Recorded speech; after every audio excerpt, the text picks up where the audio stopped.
পূবালি হাওয়া জানালার পর্দা উড়িয়ে প্রবল বেগে রুমের ভেতর ঢুকছে। নিমেষেই প্রাণ জড়িয়ে যাচ্ছে, চুলগুলো বাদ মানছে না। বাতাসের সাথে পাল্লা দিয়ে নিজেরাও উড়ে চলেছে ক্রমশ। খেতে অসুবিধে হচ্ছে স্পর্শীর। টেবিলের উপর থেকে হেয়ার ক্লিপটা নিয়ে আটকে দিল চুল। এবারে আর কোনো ঝামেলা নেই। আরামসে বিরিয়ানি শেষ করে হাত ধুয়ে নিল। ঘড়ির কাঁটায় 4:30। অনেক রেস্ট নেওয়া হয়েছে। এবার আসল উদ্দেশ্যে বের হতে হবে। গায়ের পোশাকের দিকে একবার তাকালো স্পর্শী। খারাপ না, বর্তমান গরমের আবহাওয়ার সাথে মানানসই। চুলগুলো আঁচড়ে মাথার উপরি ভাগে পুনরায় হেয়ার ক্লিপ দিয়ে আটকে নিল। সাদা ওড়নাটা বুকে মাথায় নিয়ে ফোনটা হাতে নিল। ফোনের ব্যাক কভারের নিচেই 1000-2 টাকা রয়েছে। যদি কিছু খেতে মন চায় তো খেয়ে নেবে। সর্বশেষ চোখে সানগ্লাস দিয়ে রুমের চাবিটা নিয়ে বেরিয়ে পড়ল। বার কয়েক ডাক দেওয়ার পরেও সাড়া পেল না স্পর্শী। পরক্ষণে একা একাই হেঁটে এলো নিচে। একবার ভাবলো পরশকে কল করবে, পরক্ষণেই দ্বিমত করলো। নিশ্চয়ই লোকটা তাকে রেখে ঘুরতে গেছে। আর যদি এমনটাই হয় তাহলে এই লোককে ফোন দেওয়ার মিনিমাম ইচ্ছেও নেই। গদগদ পায়ে সিঁড়ি দিয়ে নামতেই দাঁড়িয়ে পড়ল। রিসেপশনের মেয়েটার সাথে কথা বলছে পরশ। এগিয়ে গেল স্পর্শী। পাভেল শীতের নামে কোনো রুম বুক করা হয়েছে আপনাদের হোটেলে? মেয়েটি অস্বস্তি নিয়ে তাকালো, বলল, দুঃখিত স্যার, অনেকে এখানে আসতে যাচ্ছে, সেভাবে নাম মনে রাখা অসম্ভব। আপনার কি জানাটা খুবই প্রয়োজন? তাহলে আমি চেক করে নিতাম। পরশ মাথা নাড়ালো। মেয়েটা মনোযোগ নিয়ে দেখতে লাগলো। পৃষ্ঠার পর পৃষ্ঠা। মিনিট 5 পর বলল, সরি স্যার, এই নামে কেউ রুম বুক করেনি। হতাশ হলো পরশ। পরক্ষণেই ফোন থেকে পাভেলের একটা ছবি বের করে বলল, এই ছেলেটাকে এসেছিল এখানে, দেখেছেন? মেয়েটা আগের মতোই নিচের কথায় অনড় রইল। মাথা নাড়িয়ে না স্বরূপ বলল, না স্যার, এমন কেউ এই রিসোর্টে আসেনি। চোখ দুটো ছোট ছোট করে তাকালো স্পর্শী। ফোন থেকে আরশির ছবি বের করে মেয়েটির সামনে ধরলো। সন্দেহী কণ্ঠে বলল, এই মেয়েটাকে দেখেছেন? এসেছিল কি এখানে? মেয়েটি এবারে ঘাবড়ে গেল। বারবার পরশ আর স্পর্শীর দিকে তাকালো। আমতা আমতা করে বলল, না ম্যাম, এরকম কোনো ছেলে মেয়ে এই হোটেলে আসেনি। রূপা এগিয়ে সামনে গেল স্পর্শী। ঝাঝালো কণ্ঠে হুমকি দিয়ে বলল, দেখুন, ভালোই ভালোই জিজ্ঞেস করছি, সত্যি কথা বলুন, নইলে কিন্তু পুরো রিসোর্ট চেক করব। মেয়েটি এবারে আরো ঘাবড়ালো। আশেপাশে ম্যানেজার নেই। নরম কণ্ঠে বলল, দুঃখিত, আপনারা এভাবে রিসোর্ট চেক করতে পারেন না। এতে অন্য কাস্টমারদের প্রাইভেসি নষ্ট হবে, তারা বিরক্ত হবে, আমাদের রিসোর্টের নামও খারাপ হবে। একটু থেমে স্পর্শীর দিকে তাকিয়ে বলল, আপনারা কি কোনো গোয়েন্দা সংস্থার লোক নাকি পুলিশের? পরশ স্পর্শীকে টেনে পেছনে নিল। এরপর আলতো হেসে বলল, না, আমরা কোনো পুলিশ অফিসার নই, এমনি দুজনকে খুঁজছিলাম, থ্যাংক ইউ।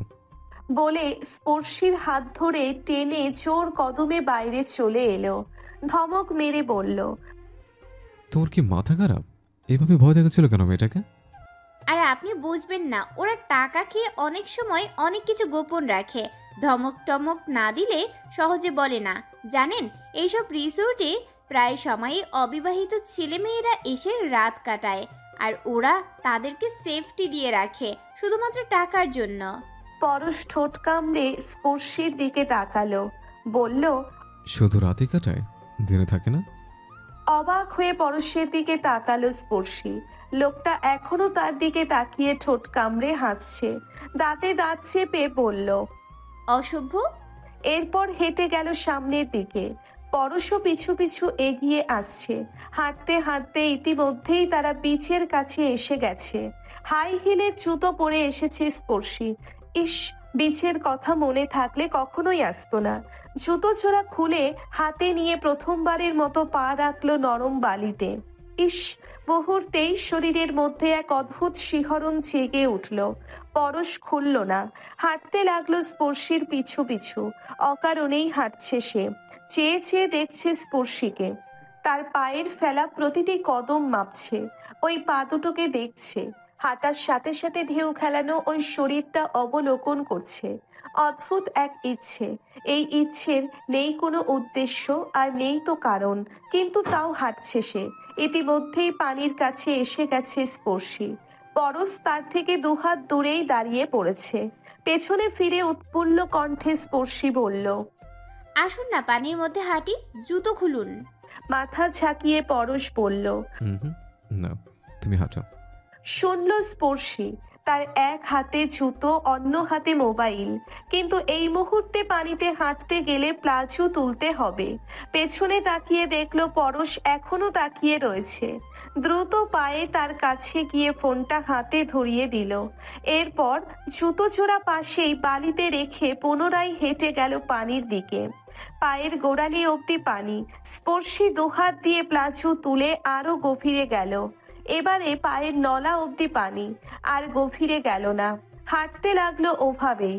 পরশ মুগ্ধ দৃষ্টিতে তাকিয়ে আছে। তার ভালো লাগছে দেখতে। এক পর্যায়ে দেখলো স্পর্শী এগিয়ে যাচ্ছে পানির মধ্যে দিয়ে সামনের দিকে। এবারে পরশ তার পায়ে পা মিলিয়ে পিছের উপর হাঁটছে। মুহূর্তেই পিছু চাইলো। জুতো জোড়া পড়ে আছে। দুপা পিছনে গিয়ে হাতে তুলে নিল। এরপর পুনরায় হাঁটতে লাগলো। স্পর্শিয়া, আর গভীরে যেও না, খুলে এসো। শুনল না স্পর্শী, বলল, আর একটু থাকি, ভালো লাগছে তো এখানে। একদম না, এটি পরে ভাটা লাগবে, দরকার নেই এই বিকেলবেলা ভেজা। চলে এসো, কাল দুপুরে ভেজবো, এখন আসো। এ পর্যায়ে পেছনে তাকালো স্পর্শী, বলল, কালকে আপনি নামবেন শিওর তো? মাথা নাড়ালো পরশ। এরপর বলল, তুমি কি ঘোরার জন্য কক্সবাজার এসছো নাকি বোনকে খুঁজতে? পিলে চমকে উঠল স্পর্শীর। দ্রুত পায়ে ছুটে এলো কুলে। বেচের মধ্যে জুতো খুঁজতেই দেখলো সেটা পরশের হাতে। লজ্জা পেল স্পর্শী। দ্রুত জুতো ছিনিয়ে নিয়ে বলল, আপনি নিয়েছেন কেন জুতা? নিচে থাকলেই তো হতো। কথা বলল না পরশ। তার নিজের কাছেই কেমন লাগছে। একটা অপরিচিত মেয়ের জুতো নিয়ে এতক্ষণ হেঁটেছে সে। আশেপাশের সবাই কি না কি ভেবেছে, কিন্তু এই অস্বস্তিকে পাত্তা দিল না। স্পর্শীর পায়ে এখনো বালি, তাই আর জুতো পরল না। এক হাতে জুতো নিয়ে পরশের সাথে পায়ে পা মিলিয়ে হাঁটতে লাগলো পুরোটা বিচ। আর খুঁজতে লাগলো পাভেল আরশিকে। কক্সবাজার যখন এসেছে নিশ্চয়ই বিচে ঘুরবে, কিন্তু হতাশ হলো দুজনেই। সারাটা বিকেল খুঁজেও পাভেল আরশির টিকিটাও খুঁজে পেল না তারা। শেষে বাধ্য হয়ে আবারও চলল রিসোর্টের দিকে। সন্ধ্যা 7টা। ফোন হাতে বিছানায় উপুর হয়ে বসে আছে স্পর্শী। এতক্ষণ ধরে বাড়িতে কথা বলেছে সে। ফোন স্ক্রল করতে ভালো লাগছে না একটুও। একা একা তো মোটেই মন টিকছে না। যদি ফ্রেন্ড নিয়ে ঘুরতে আসতো তাও একটু আড্ডা দেওয়া যেত, কিন্তু এখানে একদম একা। নিচে যে একটু গিয়ে ঘুরবে তারও উপায় নেই। এই অচেনা জায়গায় কোথায় যাবে একা একা? চাইলে এখান থেকে নিচে গিয়ে এই হোটেলের রেস্টুরেন্টে যাওয়া যায়, কিন্তু সেখানে গিয়ে একা একা খেতেও ইচ্ছে করছে না। ফোনটাকে বিছানার উপর ফেলে স্যান্ডেল পায়ে দিয়ে বারান্দার দিকে এগিয়ে গেল স্পর্শী। মিনিট 5 দাঁড়িয়ে এপাশের ব্যালকনিতে তাকালো। পরশ নেই এখানে। রুম থেকে কথা বলার আওয়াজ এলো। কান খাড়া করলো স্পর্শী। কার সাথে কথা বলছে এই লোক? ভেবে পেল না। এখান থেকে মোটেও স্পষ্ট শোনা যাচ্ছে না। মিনিট 5 দাঁড়ালেও কথা শেষ হয়নি পরশের। এ পর্যায়ে অস্থির হয়ে উঠল স্পর্শী। ভেবেই পেল না এত কথা কার সাথে বলছে। বউয়ের সাথে? না না, তার জানা মতে এই লোক বিয়ে করেনি। তাহলে কি গার্লফ্রেন্ডের সাথে? হতেই পারে, কিন্তু এরকম একটা ঝগড়ুটে লোক গার্লফ্রেন্ড সামলায় কি করে? নিশ্চয়ই তার সাথে কথা বলার সময় একদম বিড়াল হয়ে কথা বলে। হবেই তো, নইলে তো আর গার্লফ্রেন্ড টিকবে না। স্পর্শী দ্রুত বারান্দা থেকে বের হলো। রুমের দরজা চাপিয়ে পরশের দরজার সামনে গেল। দরজার সাথে ঘেঁষে কান খাড়া করে শুনতে লাগলো কথা। না না, কোনো দরকার নেই, আমি বললাম তো দরকার নেই। হ্যাঁ আসবো, 3-4 দিন লাগবে এখানে। এর মধ্যে কোনো ঝামেলা করবি না। সামনে উপজেলা চেয়ারম্যান নির্বাচন, মাথায় রাখিস। পরশ কথা বলতে বলতেই দরজার দিকে তাকালো। কেন জানি মনে হচ্ছে তার ওপাশে কেউ আছে। আলগোছে ফোনটা কেটে দরজার কাছে গেল। ওপাশ থেকে নিঃশ্বাস নেওয়ার শব্দ আসছে। ভেড়ানো দরজাটা আলগোছে টান মেরে খুলতেই গায়ের উপর পড়ল স্পর্শী। সে এক প্রকার শরীরের ভর ছেড়েই দরজার দিকে হেলেছিল। পরশের গায়ের উপর পড়তেই স্পর্শী তড়িঘড়ি করে উঠে দাঁড়ালো। অস্বস্তিতে মাথা ফাঁকা হয়ে আসছে তার। ভ্রু কুঁচকে তাকিয়ে রইল পরশ। গম্ভীর কণ্ঠে বলল, কি সমস্যা? কই না তো, কিছু না, আমি আসছি। খপ করে স্পর্শীর হাত ধরল পরশ। নিজের দিকে টেনে পুনরায় জিজ্ঞেস করলো, আরে পাচ্ছিলে কেন? কি শুনেছ? এবারে সিরিয়াস হলো স্পর্শী। সোজা সাপটা বলল, আশ্চর্য, কি শুনবো? আমি অনেকক্ষণ ধরে দেখছি আপনি কথা বলছেন, ভেবেছিলাম হয়তো প্রেম করছেন, তাই শুনতে এলাম। আর কি শুনবো? তীর্যক চাহনিতে তাকিয়ে রইল পরশ। বলল, তুমি কি আমাকে বোকা পেয়েছ? কি ভেবেছ এসব আউল ফাল কথা বলে আমি বিশ্বাস করে ছেড়ে দেব? আমার নির্বাচনে আমার দলের সাথে প্ল্যান শেয়ার করছিলাম, আর তুমি সেরে সে তখন থেকে আড়ি পেতে শুনছ। লজ্জা করো না? হা হয়ে গেল স্পর্শী। অনবরত বলতে লাগলো, আরে আমি মাত্রই এসেছি, আর কিচ্ছু শুনিনি। আপনি শুধু শুধুই ফালতু বকছেন। বলেই হাতে ঝাড়ি দিয়ে চলে গেল স্পর্শী। দরজা লাগিয়ে রুমের ভেতর গিয়ে দুম করে বিছানায় বসলো। রাগ হচ্ছে ভীষণ, নিজের উপরেই। কোনো কুক্ষণে কান পাততে গেছিল ওই রুমে। এই লোকের পেটে পেটে বদ হজম ভরা। এই মেঘ, এই বৃষ্টি, এই ভালো, এই খারাপ, অসভ্য লোক। এই বিকালেও কি সুন্দর করে কথা বলল, এমনকি জুতো নিয়ে হাঁটলো, অথচ এখনই পাল্টে গেল। গিরগিটির মতন রূপ বদলাচ্ছে, অসভ্য। আর কথা বলা যাবে না, পাত্তাও দেবে না। একা এসেছে, একাই খুঁজে বের করবে আরশিকে। আসুক আর একবার, একদম প্লেট ছুঁড়ে মারবে। রাত প্রায় 8:30। এতক্ষণ গম্ভীর হয়ে বসেছিল স্পর্শী। একদম নীরব হয়ে তাকিয়েছিল ফ্লোরের দিকে। অজানা কারণেই কেন যেন ভীষণ মন খারাপ হচ্ছে, খিদেও পেয়েছে ভীষণ। পার্স হাতে বেরিয়ে পড়লো রুম থেকে। রেস্টুরেন্টে বসে খাবার অর্ডার করতেই মনে পড়ে গেল বিরিয়ানির কথা। এই লোক নিজের টাকায় বিকালে বিরিয়ানি খাইয়েছে তাকে। মেনু কার্ডে দাম দেখে হাতে নিল টাকা। খাবার দেবে না সে, টাকা ছুঁড়ে মারবে কপালের উপর। মুহূর্তেই মনে পড়ল কপাল ফাটার কথা। পূর্বের হিসেব অনুযায়ী ওই লোক আরো 450 টাকা পেত। স্পর্শী কারো সাহায্য নেবে না, মোটেও না। ওয়েটারের কথা শুনেই হুঁশ ফিরল স্পর্শীর। বলল, কিচ্ছু না, পরে খাবো। বলেই গটগট পায়ে চলে এলো বাইরে। 4র্থ ফ্লোরে এসে 536 নম্বর রুমের সামনে গেল। দুবার টোকা মারতেই দরজা খুলল পরশ। স্পর্শী কোনরূপ কথা না বলেই 1000 টাকার একটা নোট পরশের হাতে গুজে দিল। বলল, বিরিয়ানি আর হসপিটালের বিল। এরপর দ্রুত পায়ে হেঁটে গেল সামনের দিকে। হাতে টাকার দিকে চেয়ে অবাক হয়ে গেল পরশ। স্পর্শীর পিছু পিছু আস্তে আস্তে বলল, স্পর্শিয়া, এসব কি? দাঁড়াও। এই, শুনল না স্পর্শী। করিডোর বেয়ে চলে গেল নিচের দিকে। পরশের রুমের দরজা খোলা, কলে সুজন রয়েছে। আর যেতে পারল না। টাকা হাতে ফিরে এলো রুমের দিকে। কলের কথা দ্রুত শেষ করে দরজা লক করে চলে এলো নিচে। নিশ্চয়ই রেস্টুরেন্টে এসেছে। ত্রস্ত পায়ে সেখানে এলো পরশ। গ্রাউন্ড ফ্লোরে না পেয়ে ফার্স্ট ফ্লোরে গেল, কিন্তু সেখানেও নেই। দোতলা বিশিষ্ট রেস্টুরেন্ট, সেখানে সারা জায়গায় খুঁজেও স্পর্শীকে পেল না। অবাক হলো পরশ। স্পর্শী যে রাগ করেছে সেটা স্পষ্ট। হয়তো তখন খুব বেশি রুড বিহেভ করেছে, কিন্তু তাই বলে এই অন্ধকার রাতে গেল কোথায়? ফোন নিয়ে ওপাশে কল করতেই কেটে দিল স্পর্শী। এরপর সুইচ অফ করে দিল। রিসোর্ট থেকে মিনিট 5 হাঁটলেই বিচ। সেখানে রাতেও অনেক টুরিস্ট ঘোরাফেরা করে। কেউ বা পিকনিক করে, আবার কেউ বা আড্ডা দেয়। কিন্তু এই মুহূর্তে সেরকম কোনো সঙ্গী স্পর্শীর নেই। তাই সবার থেকে অনেকটা দূরত্বে দাঁড়িয়ে সমুদ্রের ঢেউয়ের শব্দ উপভোগ করছে। এদিকটা আবছা অন্ধকার, সচরাচর মানুষ আসে না রাতে। সেখানেই দাঁড়িয়ে আছে স্পর্শী। দূর থেকে স্পষ্ট দেখা যাচ্ছে পরশকে। সে ওই লোকজনের মধ্যেই তাকে খুঁজছে। কিছুক্ষণ পরপর স্পর্শী স্পর্শিয়া বলে ডাকছে। রাগে গা গিজগিজ করে উঠল। ওই মুখে নামটা শুনতে আরো রাগ হচ্ছে। হঠাৎই এক উটকো বিচ্ছিরি গন্ধ নাকে ভেসে আসলো। আশেপাশে তাকাতেই দেখলো তার থেকে 20 হাত দূরে অন্ধকারে 3-4টে ছেলে গোল হয়ে বসে আছে।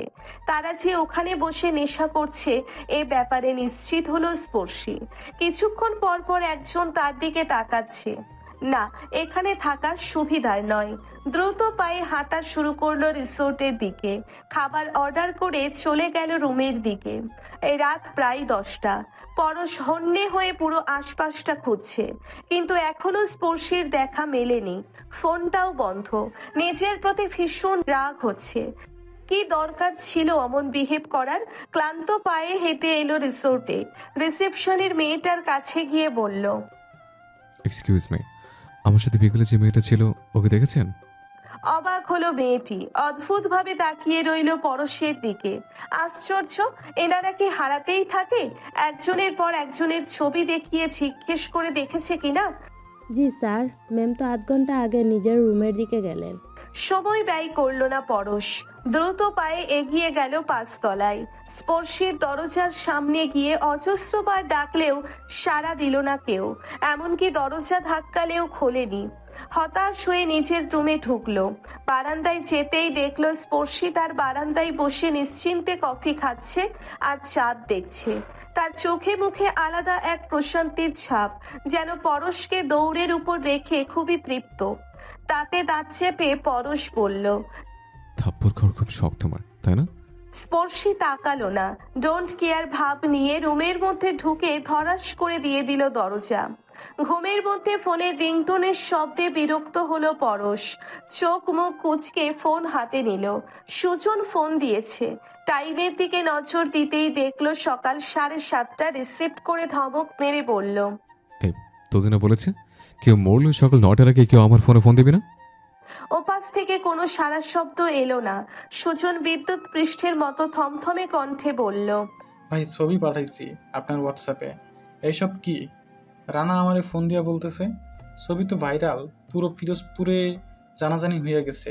আপনি কাজটা কি করলেন? ঝামেলা তো এবার দ্বিগুণ বাঁচবে, তাও নির্বাচনের আগেই। পরশ অবাক হলো। ফোন কেটে হোয়াটসঅ্যাপে ঢুকতেই চক্ষু চড়ক গাছ। ফেসবুক থেকে নেওয়া কয়েকটা স্ক্রিনশট। ছবিতে স্পর্শী তার দিকে তাকিয়ে হাসছে, আর সে জুতো হাতে স্পর্শীর দিকে তাকিয়ে আছে। আবার কোনো ছবিতে দুজন কাছাকাছি, যেখানে স্পর্শী তার হাত থেকে লজ্জালো ভঙ্গিতে জুতো নিচ্ছে। প্রতিটি ছবিতে খুবই রসালো করে ক্যাপশন দেওয়া। কোথাও লেখা, প্রত্যেক পুরুষেরই স্ত্রীর জুতা ও ব্যাগ বহন করা উচিত, এতে ভালোবাসা দ্বিগুণ হয়। আবার কোথাও লেখা, প্রিয়, এভাবে জুতো নিয়ে হাঁটতে পারলেই বিয়েটা সেরে ফেলবো। আবার কোথাও লেখা, আমি প্রজাপতির মতো উড়বো যদি তুমি সামলে রাখতে জানো। পরশ বিদ্যুৎ পৃষ্ঠের ব্যক্তির মতো হতবাক হয়ে তাকিয়ে রইল সেদিকে। ঠাস করে দরজায় শব্দ হলো। হয়তো ভেতর থেকে উচ্চ গতিতে ধাক্কা মেরে দরজাটা লাগানো হয়েছে। উপস্থিত সকলের কানে গেল ঠিকই, কিন্তু আমলে আর নিল না। যে যার মতো চলে গেল রুমে। মহিলারাও গেল রান্নাঘরের দিকে। নাস্তাটাও করা হয়নি সকালে। বেলা বাজে 1:30টারও বেশি। দুপুরের রান্না আরো আগেই শেষ। আর কিছুক্ষণের মধ্যেই হয়তো সবাই খেতে চলে আসবে। দ্রুত হাতে সামলাতে হবে সবটা। একটানা 20 মিনিট থম মেরে বসে রইল স্পর্শী। পানিগুলো বৃষ্টির মতো সারা গায়ে পড়ছে। সে ভাবছে আরশিকে নিয়ে ভাবছে, পাভেলের সাথে তার বিয়ে নিয়ে ভাবছে, পরশকে নিয়ে ভাবছে, বাবা ভাইয়ের রাগ নিয়ে ভাবছে, নিজের বিয়ে নিয়ে ভাবছে। কিন্তু কিছুতেই সবটা মেলাতে পারছে না। কিছুই তার মন মতো হচ্ছে না। ভাবতে ভাবতে এক পর্যায়ে মাথা হ্যাং হয়ে গেল। দুহাত দিয়ে মাথা চেপে ধরে অস্ফুট স্বরে আর্তনাদ করে উঠল। আরো কিছুক্ষণ ভিজে দ্রুত গোসল সেরে নিল। প্রত্যেকটা জীবনই পেঁচানো, কোথাও সুখ নেই। এই যে ঢাকায় থাকতে টিউশনি শেষে ভাবতো, ইস, একটা পরিবার থাকতো, বাবা থাকতো, তাহলে আর এত কষ্ট করতে হতো না, রাজকন্যার মতো চলতে পারতো। অথচ আজ সেই রাজকন্যা হয়েও তার ঝামেলা পূর্বের ন্যায় কমছে না, বরঞ্চ নিত্যদিনই বাড়ছে। তোয়ালে পেঁচিয়ে রুমে ঢুকে পুরো ঘর খুঁজতে লাগলো। কোথাও লাগেজ নেই। সে কি, লাগেজ ড্রয়িং রুমে রেখে এসেছে? না, সে তো আনেনি, নিশ্চয়ই ভাই বা বাবা এনেছে। আর অবশ্যই ড্রয়িং রুমেই রেখেছে। আলমারি থেকে অন্য পোশাক বের করে পরে নিল। আলতো পায়ে নিচে নেমে সোফার সামনে এবং পেছনে খুঁজলো, কোথাও নেই। সোনালি এগিয়ে এলো দ্রুত। কিছু খুঁজছো মা?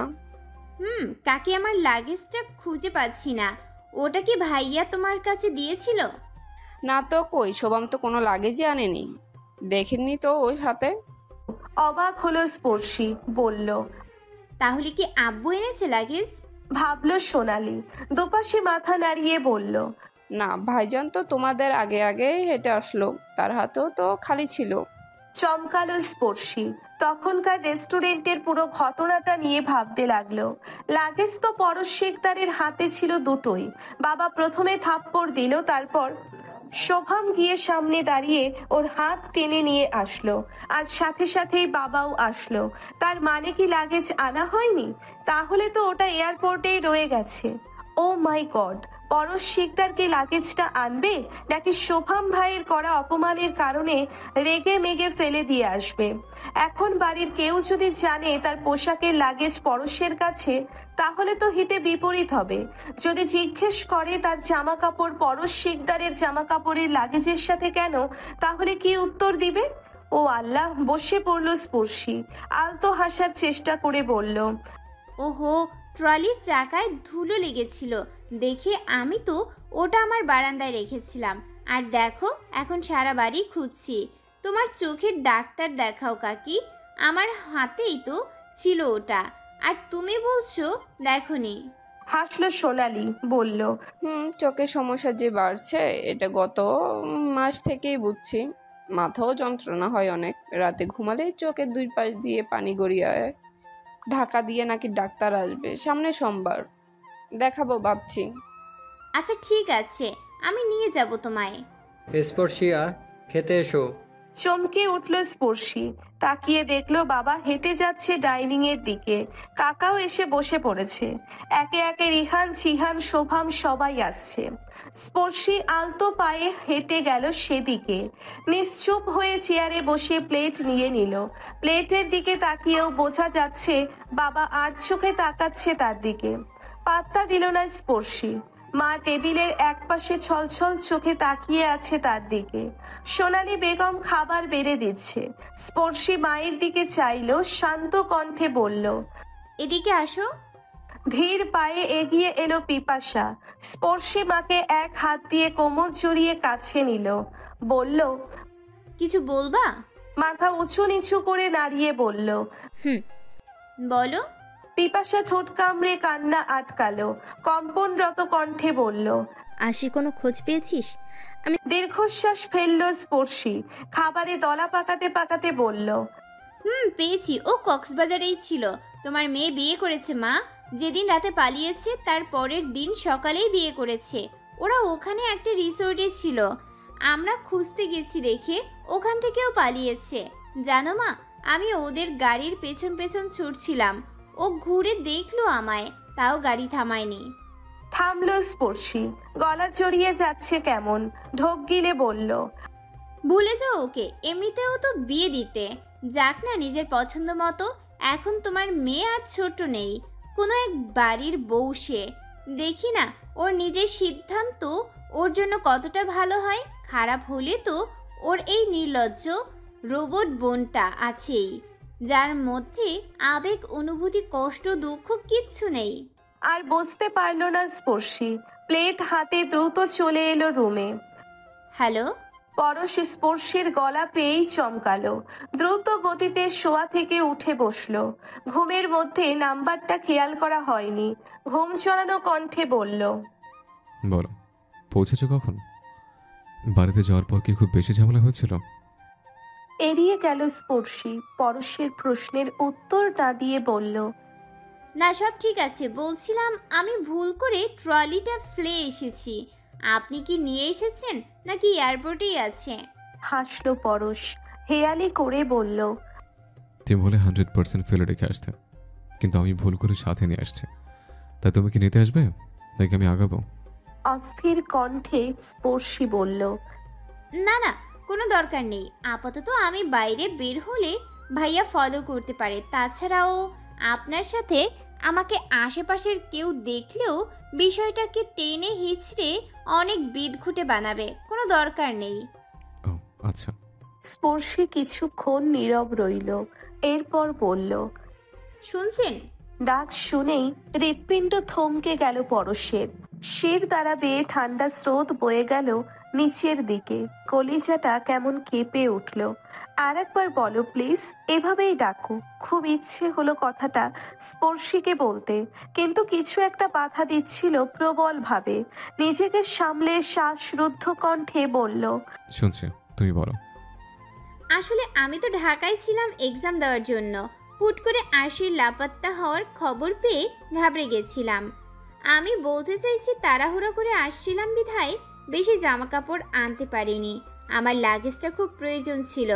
আপনি কি রাতে একটু আসবেন? বেশিক্ষণ না, বাস 11টার দিকে আমাদের বাড়ির পেছনের সাইডে আসলেই আমি ওখান থেকে ব্যাগটা নিয়ে যাব। দেয়ালের বাইরে দাঁড়ালেই হবে, শুধু একটা ফোন দিয়ে আসবেন। আসলে আমি চাইছি না ব্যক্তিগত ঝামেলাগুলো রাজনৈতিকভাবে সমাধান করতে। এমনিতেই পরিস্থিতি খারাপ, সবাই আপনাকে নিয়ে আমায় সন্দেহ করছে। আমি চাইছি না এই ভুল সন্দেহটা গাঢ় হোক। পরশ যেন এমন কিছু আশা করেনি, তার হয়তো নতুন কিছু শোনার ইচ্ছে হয়েছিল। আশাহতের মতো বলল, ও রাখছি, বাই। এক ধ্যানে ফোনের দিকে তাকিয়ে রইল স্পর্শী। পরশ কেটে দিয়েছে ফোন। নিশ্চয়ই সে নারাজ হয়েছে, হয়তো আসবে না। দরজায় খুটখুট আওয়াজ শুনতেই বিছানা থেকে নামলো। দরজা খুলতেই দেখলো মা দাঁড়িয়ে। ভেতরে আসো বলেই পুনরায় বিছানায় উঠল স্পর্শী। পিপাসা গম্ভীর চোখে মুখে মেয়ের পাশে বসলো। মেয়ের এক হাত নিচের দুহাতের মুঠোয় নিয়ে শান্ত কণ্ঠে বলল, ছোটবেলা থেকেই তোকে স্বাধীনভাবে বড় করেছি। সকল বিপদ আপদ সিদ্ধান্ত নেওয়া থেকে শুরু করে যাবতীয় বিষয় তোর হাতেই ছেড়ে দিয়েছি। এমনকি আমি যতটা স্বাধীনতা তোকে দিয়েছি তার গণ্ডির বাইরে বের হয়েও তুই চলাফেরা করেছিস। একটু থেমে, স্পর্শী, আমি তো তোর মা, আমাকে সত্যিটা বল। পরেশ শিকদারের সাথে কি তোর কোনো সম্পর্ক আছে? না হলে ওইভাবে জুতা হাতে নিয়ে কেন কোনো ছেলে হাঁটবে? আমাকে বল, ভয় পাস না। বিরক্তিকর শব্দ উচ্চারণ করলো স্পর্শী। বলল, উফ মা, তুমিও! আমি বললাম তো ও লোকের সাথে আমার কোনো সম্পর্ক নেই। আমরা একসাথেই আরশিকে খুঁজছিলাম। কোন কুক্ষণে যে লোকটা আমার জুতা হাতে নিয়েছে কে জানে। শোনো, আমার যদি ওই লোকের সাথে কোনো সম্পর্কই থাকে তাহলে এত লুকোচুরি করার কি আছে? আমি তোমাদের সবার সামনে দিয়ে ওর হাত ধরে চলে গেলেও কে বাধা দেবে আমায়? শুনল পিপাসা। পুনরায় শান্ত কণ্ঠে বলল, তোর বাবা তোর বিয়ের জন্য উঠে পড়ে লেগেছে। তোর বড় ভাইয়ের সাথে কথা বলছি শুনলাম। আমি আবারও বলছি, ভেবে দেখ, উনি যখন বিয়ের নাম উঠাইছে তখন বিয়ে দিয়ে ছাড়বে। বিরক্ত হলো স্পর্শী। খামখিয়ালি করে বলল, তো আমি কি করব? অবাক হলো পিপাসা। বলল, কি করবি মানে? তাহলে কি তুই বিয়ে করবি? আশ্চর্য! তো বিয়ে করব না আমি? যথেষ্ট বয়স হয়েছে আমার। এমন না যে আমি অন্য কারোর সাথে প্রেম করি, আর না তো কারোর প্রতি পিছুটান আছে। এখন আব্বু যদি আমার বিয়ে দিতে চায় তাহলে অমত কেন করব? ছেলে দেখে পছন্দ হলে ভালো লাগলে বিয়ে করে নিব, এতে অমত করার কি আছে? আমার যদি কাউকে পছন্দই থাকতো তাহলে আমি আব্বুকে সরাসরি বলতাম ওকে ভালো লেগেছে, ওকে বিয়ে করব। এখন এমন কেউ নাই আমার, তাই দ্বিমত করার প্রশ্নই আসে না। আব্বুর দেখানো ছেলে পছন্দ হলে বিয়ে করে নিব, এটাই ফাইনাল। তুমি শুধু শুধু এত টেনশন করো না তো। আমি সকালে ঢাকায় চলে যাচ্ছি, তুইও চল আমার সাথে। চমকে মায়ের দিকে তাকালো। মায়ের মুখ এখনো গম্ভীর, তার চোখে মুখে স্পষ্ট অভিমানের ছাপ। এড়িয়ে গেল স্পর্শী। এই মুহূর্তে প্রশ্ন করলে তিনি আহ্লাদী হয়ে উঠবেন। তখন আর কোনোভাবেই তাকে কড়া কথা বলে যাবে না, হয়তো কেঁদেও ফেলতে পারেন। পার্লারে কি খুব বেশি চাপ? চম্পা আপু কি সামলাতে হিমশিম খাচ্ছে? মেয়ের দিকে ম্লান দৃষ্টিতে তাকালো পিপাসা। পরক্ষণেই মাথা নিচু করে ফেললো। পার্লারের জন্য আমি যাচ্ছি না, স্পর্শী নিজের টাকায় ভাড়া রাখা বাড়িতে যাচ্ছি। অন্তত সেখানে তো আর কেউ কথা শোনাতে পারবে না। এখানে কী জন্য থাকবো আমি? স্বাধীন ঘরের মধ্যে বসে থাকি আর খাবার সময় নির্লজ্জের মতো খাই। আমি তো এবারই কেউ নই। তোর বাবা আজ অব্দি আমার সাথে একটু ট্রু শব্দ করলো না। আমি এ বাড়িতে থাকলে ওনার খারাপ লাগে, হয়তো তোদের খারাপ লাগবে বলি সেটা প্রকাশ করতে পারে না। তার থেকে আমি বরং ঢাকায় চলে যাই। তুই বরং তোর বাবার কাছে থাক। আর সেটা তো আমাকে মানুষ বলেই মনে করে না। আজ কতগুলো দিন হয়ে গেছে, এর মধ্যে একটু যোগাযোগ করার চেষ্টা করলো না। আমার ফোন নাম্বারটাও ওর মুখস্থ। 1 মিনিট ফোন দিলে কি হতো? সুখে থাকুক, তুই সুখে থাক। পালে একটু মাঝে মধ্যে ও বাড়ির খোঁজ খবর নিস। বোনটা কেমন আছে একটু খেয়াল রাখিস। আমি মনে হয় আর ফিরোজপুরে আসবো না। মায়ের দিকে শান্ত চোখে তাকিয়ে রইল স্পর্শী। ঠিক আছে, তুমি যাও। আমিও সপ্তাহখানেকের মধ্যেই যাবতীয় ডিসিশন নিয়ে ঢাকায় চলে আসব, চিন্তা করো না।